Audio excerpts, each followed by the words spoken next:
Pregnancy విషయంలో పక్కా ప్లానింగ్తో ఉంటున్నారండి Bollywood beauties. Maternity break effect career మీద పడకుండా చూసుకుంటున్నారు. సిల్వర్ స్క్రీన్ జర్నీలో గ్యాప్ రాకుండా ఉండేలా పర్సనల్ లైఫ్ని, ప్రొఫెషనల్ కెరియర్ని పక్కాగా ప్లాన్ చేసుకుంటున్నారు. ఒకరి తర్వాత ఒకరు ఇదే ఫార్ములాని ఫాలో అయిపోతున్నారు. బాలీవుడ్లో అందాల భామలు అమ్మ అయ్యాక కూడా కెరీర్ను కంటిన్యూ చేస్తున్నారు. అలియా భట్, దీపికా పదుకొనే లాంటి బ్యూటీస్ హీరోయిన్గా మంచి ఫామ్లో ఉన్న టైంలోనే అమ్మయ్యారు.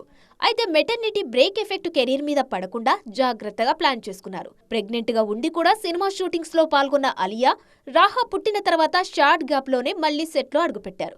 దీంతో ఈ బ్యూటీ కెరీర్లో అసలు బ్రేక్ కనిపించలేదు. దీపికా కూడా బిజీగా సినిమాలు చేస్తున్న టైంలోనే ప్రెగ్నెన్సీ కన్ఫర్మ్ చేసినా ఆల్రెడీ పూర్తి చేసిన కల్కి 2898 AD లాంటి సినిమాలు బ్రేక్ టైంలో రిలీజ్ కావడంతో ఈ బ్యూటీని ఆడియన్స్ మిస్ అవ్వలేదు. రీసెంట్ గా ప్రెగ్నెన్సీ కన్ఫర్మ్ చేసిన కియారా కూడా అలియా, దీపికానే ఫాలో అవుతున్నారు. ప్రెజెంట్ టాక్సిక్, వార్ 2 సినిమాలో నటిస్తున్నారు కియారా. ఈ 2 సినిమాలకు సంబంధించి కియారా పోర్షన్ షూటింగ్ దాదాపు పూర్తయింది. ఈ సినిమాలు రిలీజ్ అయి హడావిడి తగ్గిపోయే టైంకు మళ్లీ కియారా సెట్లో అడుగు పెట్టేస్తారు. షూటింగ్లకు బ్రేక్ తీసుకున్నా సిల్వర్ స్క్రీన్ మీద కియారా కెరీర్లో పెద్దగా గ్యాప్ కనిపించకపోవచ్చు అంటున్నారు ఇండస్ట్రీ జనాలు.